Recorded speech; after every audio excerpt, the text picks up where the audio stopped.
Don't rage trade just yet. Sit down and strap in for the ultimate Supercoach podcast. It's time to win your leagues and dominate your mates. This is the Dual Position Podcast, hosted by Whisperer and Adrianasaurus.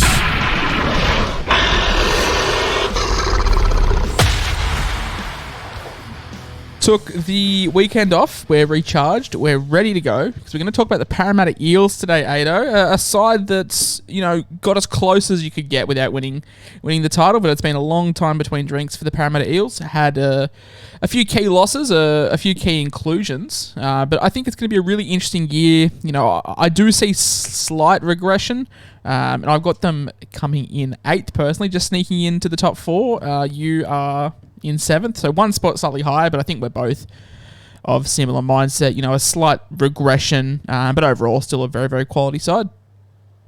Yeah, definitely. And you Eels fans, I know how you feel. 2019, it was so close, but no cigar, and the Raiders are second to longest wait for a premiership, in the NRL. So I feel for you Eels fans, but I do see a little tiny regression for them this year. They've lost some big names, and I think they've replaced them with probably players that have the potential to do close to as well, but you can't say to me that they look stronger than they did last year. And look, to make it to a grand final, a lot of things have to fall into place. So, the chances of doing it back to back is hard.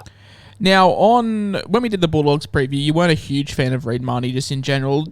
Do you think that Josh Hodgson is an upgrade as a Raiders fan? Do you think, 31, 32 off an ACL? Do you really think he's an upgrade on Reid Marnie, despite your reservations of Marnie as a player?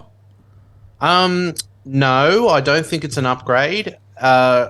It's kind of weird. I think with years and years of playing at the Raiders, we got to a point where he held back some of our halves, Hodgson. He got to this point where I think it might have all gone to his head that he was, the best since Cameron Smith, and he just became too controlling. And it was at a detriment to us at a point in time where some of our other players were growing and getting to the point where we needed more. And then as soon as he goes down injured, I just think that Brown and Moses, it could really affect them if he gets too big for his britches. And look, let's be honest, he's getting old. He's got ACL, back-to-backs, and he's been injured galore. I don't know. If he lasts the full season, I'll be very surprised. And he's an old head. I think that's where it could be probably a benefit. I think he's a crafty 9. He's probably craftier, I reckon. So look, the jury's out. Do you think the jury's out? I don't think the Bulldogs would have been chasing Hodgson and over Marnie. No, that's fair. Do you think him being too controlling, as you put it, is down to the Raiders never really having a top grade 7 in recent years? What has that been? Jamal Fogarty now, yes, but that was without Hodgson. You have to remind me. George Williams comes to mind. Aiden Caesar played 7 for a bit, didn't he? Yeah, did a little bit as well. Look, yeah, not a dominant half. So look, in this team, if he can do the simple role that they would require, he gives good service and he's a good old head. Whether the body can hold up to the rigors of a full season, he hasn't done it in a long time. The Eels are obviously going to have to go with a hooker on the bench, you'd assume, or someone who can cover hooker minutes, because there's no way he can play 80 minutes. Yeah, I think you'd assume Jake Arthur probably slides into the 14, but time will tell. You mentioned Dylan Brown, Mitch Moses, both those guys, top shelf guns in their own right. Do you think, not so much a second season syndrome for Brown, but do you think there's any regression? I know that, you've been high on him. He's been in and out of your team. Does come in at $785K, which is a pretty penny. Do we think there's any regression, or do you think we're going to see similar output of what we saw last year? I think he's there now. I reckon he's probably realised that he's got it. I really do. I have that. He's got that. He's always been a confidence player, but he did it last year consistently. I think that they'll have a confidence of a team that made the grand final last year. I think that Mitchell Moses is probably the best form of his career, which takes the pressure off. I don't see a huge regression for Dill Bags. In my original build, I was going for one sort of gun half, and it was him. I had no interest in Cody Walker, or I could have gone Munster. I would not be surprised to see them top two this year in the 5'8", and maybe Burton comes in to make up the top three. Who's the player I've gone with instead of Dillbags? But no, I think he's going to be one of the stronger players that you can have in 5'8" this year. For 50k more, we can get Cameron Munster. Is the 50k difference worth saving on Dylan Brown, or if are you moving heaven and earth to find that extra 50k, or what's your sort of verdict on that 5'8" position? We will go into it deeper at a later episode, but just quickly for 50k more, is Munster worth it, or can we save on Dylan Brown? Yeah, I'll say this much: if Pappenhausen is not right to go for round one, and Munster is starting round one in the fullback position, you better believe I'll go and find the money for Munster playing fullback. Yeah, fair enough. Otherwise, I wouldn't. I think whichever your persuasion is, you know that Mad Dogs, they both got pretty good base, haven't they, for 5'8"s, and they're both last year people who weren't willing to splurge on Munster went a Dillbags because he was midi, and it really paid off for you. If we think that he's going to do the same thing that he did this year, I think you could go one or the other, and I think they'll be within 5 to 7 points of each other. So, whatever your persuasion is, I think. I guess a similar debate, we're talking about Parramatta versus Melbourne in Brown versus Munster. For 739k gets us Mitchell Moses compared to 721 for Jerome Hughes. What are your readings of the Mitch Moses situation? Does have the goal kicking, which is probably a better flaw than someone like a Hughes, but Hughes does have that fantastic running game. And, if there's no Pappenhausen, Hughes might take on the line a little bit more. With Munster being the more expensive one, you were happy to find the money for him. With Moses being the more expensive one out of him and Hughes, are you happy to save the money on Hughes, or are you going to spend up on Moses? I've never really been a Mitch Moses owner, to be quite honest. He's just been his floor is too low. He has these really big games and these really low games. For me, it's all about Cleary and Hines. Would I grab Dylan Brown? Or would I grab Mitch Moses?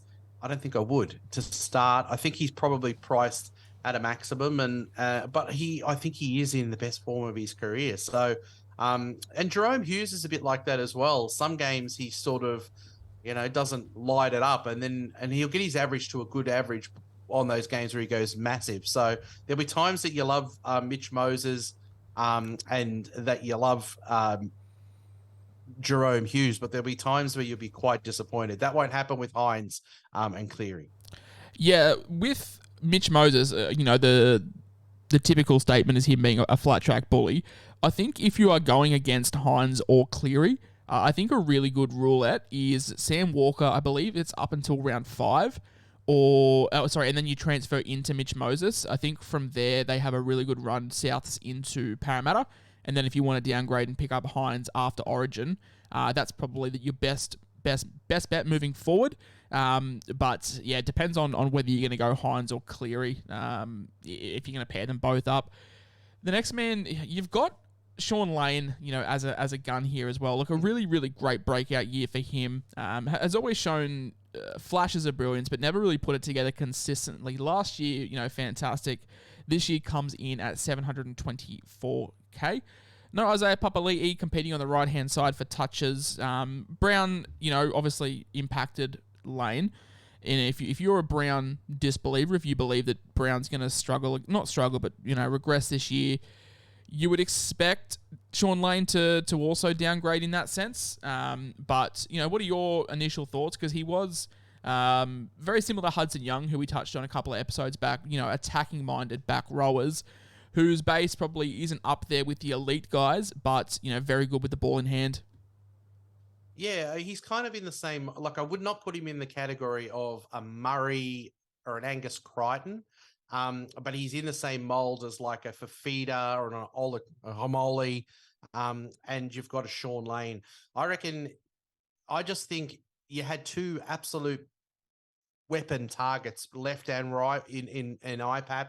I think now it's kind of Kickow-ish. You've got one big team, tall timber, great line runner. He was sensational last year, Lane. He has been a player that's gone up and down in his career. He is somebody that has a good year into a bad year, over his career. But I really think that I see Brown keeping on this year, and I think that he'll find Lane. And I think that they'll be heading Lane's way a lot more, because who are we saying is going to be on the right? We think, is Madison going to play in the second row and Hopgood at 13, or is Madison going to come off the bench? There's a lot up in the air, but I think that one thing that is going to be the case this year is that Lane is going to be a target for them to get the ball to. A lot of chat around Murchie, a lot of chat around Matt Dory as well. It would be very, very interesting to see what happens. At time of recording, some breaking news has just come through. Stephen Crichton is gone from the Penrith Panthers. Just told his teammates today that he is out of here at season's end. Not related to the Eels, but I thought I'd put it out there. Huge. I mean, I would criticize the Dogs saying, what have they got in the 7? What have they got in fullback? And I like Crichton. Yeah. I think that's a nice piece to go over there. Yeah. They're building nicely, the Dogs. You mentioned, Ryan Madison playing on the edge. There was a lot of conviction over what he was doing with his start to the year. The tight ass didn't want to pay his $4,000. And what a spud. But he's come around now, and I think he's paid that fine, so he should be available from round 1. Ooh, yeah, I wasn't sure if he was allowed to do that. So he's fucking tight ass, absolute tight ass. What a tight ass! I was like, I didn't know whether he was allowed to change it once he put in his. I'm going to take the thing. Whether you can change your mind, and I was like, well, I can't see any reason why they can't. Well, that's good to know that he saw. Well, I'm sure they gave him a word saying, "We'd like you here, son," for the start of the thing. Please pay your $4,000. You tight ass. Yeah, your $4,000. Yeah, so look, there's a lot of talk between a lot of guys at Eels training. I know the Cumberland Throw, they're fantastic, always at preseason training. They've dropped a lot of sort of observations that Madison's been sort of training in with the seconds in sort of opposed, and it's been sort of Dory or Murchie in that sort of back row spot. Brad Arthur seems to love his impact off the bench. He did that a lot last year. It's going to put a lot of people off come Teamless Tuesday. If they're going to see Madison in the 15-16 jersey, a lot of people will be put off. Personally, me not so much, just because that's his role. I still think he punches out good minutes off the bench regardless. Nathan Brown is out of favour. Hopgood, is still pretty raw. So even though that he might start, I think Madison does still get big minutes. 700K, it's a lot to stomach. And that there is a mental thing behind it, that when you are paying nearly 700K for a guy coming off the bench, it's hard to stomach. But I'm still not worried. He's not going to be in my team, but I'm not against the option at all. Yeah, he will still be a gun this year. Last year, remember when he went to the bench, everyone panicked, but you're like, wow, what a weapon Maddo is off the bench. He was still scoring 70s off the bench. And that is why he's probably, even though they've lost the names that they have, he was absolutely terrific off the bench, changing games. And I still think he's such a big piece in their pack. I mean, that's what people fail to understand sometimes. If you're a 20-minute person starting and you're just there to take the sting out of the game, and then the other guy comes on and plays 60, should you just go the starter then? Because they're starting? No, they get 40 minutes less. Madison is still going to get good minutes. He's going to come on fresh when other people are tired, and he does such great work off the bench. Would I start with him? Look, I think there's other players that you could probably go to start, but I see Madison averaging 70 plus again this year. Yeah, I think he holds that there. PPM is fantastic. 55, 60 minutes off the bench is plenty for Maddo. He loves to, similar to TPJ in the way they play, really loves looking for the offload and get through work, but Maddo is just much more consistent than TPJ. In the bum category, he's always been someone that puts up okay scores, but he's never competed with the elite fullbacks. That's Clint Gutherson, 717K. Are you just put off by the price tag? Yeah, it's mainly the price tag. I would be lying if I said I haven't brought Gutho in sometimes when the Eels look like they've had a nice draw, because they are flat track bullies, and in those times Gutho goes huge. There are times that you get a little feeling in your waters that you can go Gutho, but he's not up there. I mean, if you were pegging him against Latrell, Teddy stuff, he's not going to be consistent enough to do it. And nor does he have the ceiling. If you have Gutho, it's not often going to be a 150, which you can get off, the Turbos and the Trells of this world. So, look, if Gutho gets down to 550 and it's around Origin time, because, Gutho is not an Origin player much. Has he played in Origin? I think he played the Senators a couple of years ago. Didn't go too great. Yeah.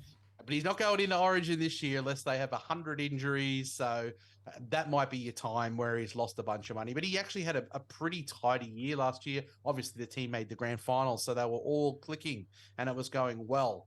But I'm not paying 7.17 for Gutho. I bet you, old mate, if he goes over to the Knights, Miller, which is, we're hearing that he could be over there for round one. He's probably going to score as much as Gutho to start. For 200, they've got 200k less. Draw. Yeah, 100%. You put Nathan Brown in the bum category. I'm strictly thinking this is because he is out of favour and will probably get sweet FA game time. Yeah, well, that's right. I mean, there's no way anyone's going to start him in their team, but he's at 486k, and there's no way he's going to get enough minutes or games to do any better this year. Yeah. I was surprised that he's even going to be there going into this year. I don't think they could offload him, could they? No, I think we were in for him, and then Sheens pulled the plug. Yeah, so he is very much out of favour. And there was a time that he was such a machine, wasn't he? But it's not him anymore, unfortunately. Talk to me about your disdain for Jack Murchie as a Supercoach option. Now, 433k. There is some whispers that he's training on an edge. If he does get the start, are you still put off by it? Not so much if he gets the start, and I had heard that he's a chance to get the start. Let's look at it in the sense of old mate Jermaine Hopgood. He's 299,000. Yep. Looks like he's sewn up the start in the lock position.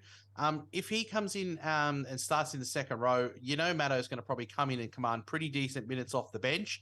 And I went in to look for Murchie and thought maybe he's in the 300s. He's not cheap. Yeah, he's 433k, which, I'm just saying I feel like with Murchie, even if he starts, that's sort of where he's going to sit. Yeah, I think if he starts, he's probably going to get 40 minutes, 50 minutes maybe, and he's probably going to stay around that price. I don't see him getting up to 600, even if he gets the start. So he had a really good year last year at the Warriors, and I think that probably helped his career, in grabbing a role here at the Eels. I think he could just jag that start, which would make me slightly more interested in him, but he's not as cheap as I thought he would be. Yeah, no, he's one of those ones where the appeal is there because you look at him and you go, Jack Murchie, he hasn't done a whole lot, and then you look at the price and realise that, oh crap, he's actually really awkwardly priced at 433. Yeah, well, we were talking about Melbourne Storm off air, and you got that Trent Loiro or Alicia Katoa, who are cheaper, and by a decent amount. Who one of them might get the start at the Melbourne Storm, and I think there could be a chance for more minutes there because they've lost a whole bunch. So I'd probably prefer one of them. Jack Murchie's an old Raiders boy, so I love him. I think he's a real talent. But I just wanted to look and see 320, not 433. He actually had a better year than I thought last year. So I think there's little grow room, so that's why he's in my bums. Now, we keep mentioning Jermaine Hopgood. I guess for the casual listener out there that probably hasn't seen a whole lot of him, bloke was sensational in the New South Wales Cup. Unfortunately, you're never going to crack the 13 jersey when you're at Penrith, and he's gone to Parramatta where the spot sort of has opened, and I think it's fantastic for his career. Probably has, I would say Suwali had the preseason hype last year. I would say this year it's probably Jermaine Hopgood. Now 299k available at 2RF. I don't want to say he's locked up the 13 jersey, but all reports are that he's basically got his hands all over it. You've got him for a big bounce back, and I'd hate to use the term must have, but must have. Oh, mate, it's you put him in there and he's like locked in, and all the chat's great, and he is the big hyped player to start the year. if you can slide a 299 that you just locked on, why would you not take it? Yeah, There's a lot of things that are unknown about minutes, this, that, and roles. We don't know if it's going to be Katoa. I've had Katoa in my team, and then people talk me out of it, and I change it. And there's a lot of things up in the air. Well, the chat is very good for Hopgood, so at 299. Yeah, I'm a Katoa skeptic. Yep. But let's not talk about should we own Jermaine Hopgood, because we're both in strong agreement. The question is, can he be a viable third 2RF option in your sort of back row? Because if you say yes to that, fuck, it opens up a whole lot of money. Oh, it does. I see some teams that they've got him at third front row, and I'm like, ooh, you're banking on it. I'm happy to take him as a bounce back / cash cow. I've got him on the bench. He's on my lead. Yeah, he's on my bench too. He's my lead bencher, and Garner's my second row. So that's the thing. Like, a lot of people are running Katoa, Garner, and Hopgood, and like all three of those guys, if they get the minutes, fantastic, and it frees up so much cash, because then you can go double gun hooker, double gun halfback, double gun fullback. Yep.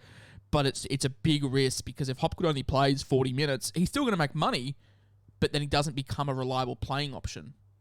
Yeah, that's right. And this is a year where we've got teams on buys, so you might have to play some of these guys more often. It's better to rely on him as one that you've got to play sometimes than play those three risky options every week. I think there are good bargains this year in Garner that look locked on to take over that kicker role with pretty good minutes in the best team of the last couple of years. That looks like a solid one to make your third, I think, and don't take a risk too far below, and definitely don't go up for too risky ones as well. Imagine if Niokore is named to start in the second row for the New Zealand Warriors. There's probably he's probably going to get good minutes in the second row there. 400k Jewel. He could be a good one as well. But I mean, I wouldn't be relying on Hopgood as my third front row personally. People ask me how to build their teams, and I always say plan for the worst case scenario. So I've always gone more expensive than I need to, because it's much easier to downgrade than it is to upgrade.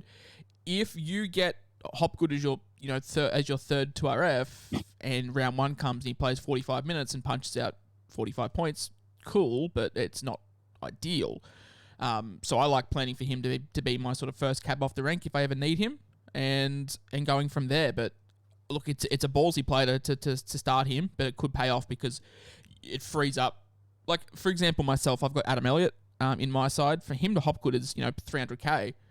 That's basically a Tommy Talau or a Charlie Staines up to a Valentine Holmes. Like, it is handy. So if Hopgood does pan out, I love it. For me personally, though, I'm not keen to start him. Look, I was planning out some posts last week to put over on Instagram, and I sort of had Josh Hodgson as a trap. But I look into it a little bit deeper. He's not exciting to me as an option, but he's only priced at a 35 average. I still think he puts up 50 points as a sort of average. And, that's 15 points underpriced, so it's hard to call someone a trap when they're 15 points underpriced. I just think he might not be a amazing option. I think he might just plod along at 50 points a game. But it's going to make you a fair bit of money early on. So he could be a good cash cow. But hooker is weird, because you and I both think Cheese is a must-have. Agreed? Yeah. And then what do you do? Like, you've got Tanner Boyd, you've got Josh Hodgson in the cheaper mould. If you want to go to a Sam Verrills, take a punt there. Otherwise, you're spending up for Robson, Cook, or Grant. Yeah, it feels to me like Randall was last year. It was a price. It was a midi that you're like, I'll get a safe 40, 50 out of him, and because I don't want to spend big in the in the hooker position. But I mean, you would definitely take Tanner Boyd starting halfback, kicking goals, over available Hodgson in hooker ahead of inside for feeder. Yeah, that's right. So I think it's a much more appealing way to go than Josh Hodgson. Unfortunately for Hodgson, but he's at a good price, and like you said, he is underpriced. So I expect a better year from him if he stays healthy. My biggest worry with picking Josh Hodgson is it comes around 8, round 9. You've got a few injuries, a few buys, and you're just kind of stuck with him. If that makes sense, like it's not bad, but he's just going to be there, and you're never going to be able to get rid of him, and you're always just going to have a shit 50-point slot when, he's gonna peak out. Like, I had this with Tom Starling last year. I picked up Tom Starling for those, for that month that he sort of was killing it, And it came to the time when, Wolford came back into the side and it was like, I can't get rid of Starling. And now I'm starting to lose the money that I made on him. My worry is Josh Hodgson gets to, say, 520 and you've got other fires to put on your team and you can't really sell him. And you end up selling him a couple of weeks later for like 450 and you've made only 70k when you could have made 150. Yeah, and I mean, people who've got like a Cheese or a Robson and they're just humming along with one of these they're getting 30 points a game more. Or if you got a Grant Robson combo, that's what I ran home with. And people who were stuck with this midi in there, they had to find another reserve in there. Like we have been mentioning back often, you might have to play some of these ones because of buys. You'd be brave man to be relying on Hodgson for a score. Probably be a safe 40-50, I guess. But look, I think with the Cheese, you can probably do better things. And now that we know Tanner Boyd, there's options in there, I think, that are better. I think there's some better options too. Parramatta Eels is going to be our longest podcast. We've still got 3 players to run through. Cardi Party. Yeah. You're all aboard? Well, I'm not all aboard the Cardi Party, but he's 235,000. He's got to be maybe a chance, hasn't he, at the second row? Mm-hmm. I think he definitely gets a bench spot at worst, but he could definitely be pushing a 2RF spot. I don't need to sit here and talk about the talent that Bryce Cartwright possesses because we all know how talented the bloke is. And he was given a career lifeline at Parramatta, and I think he's taken it with both hands. And I'd love to see him start, but he's competing with someone like a Matt Dory as well, who's also 235k. I think we're going to get one of Murchie, Dory, or Cartwright, and preferably I'd hope it's Cartwright or Dory just because they are cheaper. Dory's been a bit of a plotter when he does start. I looked at his stats when he played for the Bulldogs, and not fantastic, but it's hard to turn down someone if they're starting at 235. That's right, and they're both in my cash cows because if one of them does get the start, I mean it's value, isn't it? 235 is all but bottom price, isn't it? And we know that Cardi, I think there could be a worry starting him, but he's more like someone to take the sting out of the game and Cartwright come on. But there's people going. I mean, I've taken Ray Stone out of my team, but if Cardi's there and he's on the bench, he'll probably get decent minutes and probably do more with them than someone like Ray Stone will do. So, it could be worse. Could be worse. But if one of them does jag a second row spot, I'd be willing to take a punt on a starting Dory or Cardi Party. I could be all aboard the Cardi Party. You've put here Hayes Dunster. I will also categorise Sean Russell here as well. I think this one's purely down to the fitness of Bailey Simonson. Mm-hmm. Yeah, I think he's in doubt for the early rounds, whether he's going to come back or not. I've seen some reports that he's going to miss the trials. I've seen some reports he's going to miss up to 6 weeks. But yeah, really comes down to what's going to be the fitness of him, because you think Sivo takes one wing spot. The centre will be probably Panasini. The other centre will be Wanga Blake. And then if Simpson's fit, Simpson starts, obviously. But if his fitness isn't there, then we probably get Hayes Dunster or Sean Russell. And, that 235k, he was a bit of a hype train last year with Sivo out for half the year. And he was, injured. Sean Russell came in and got injured, but bounced back this year, hopefully. I don't know what much more is to say. It really comes down to the fitness of Simonson.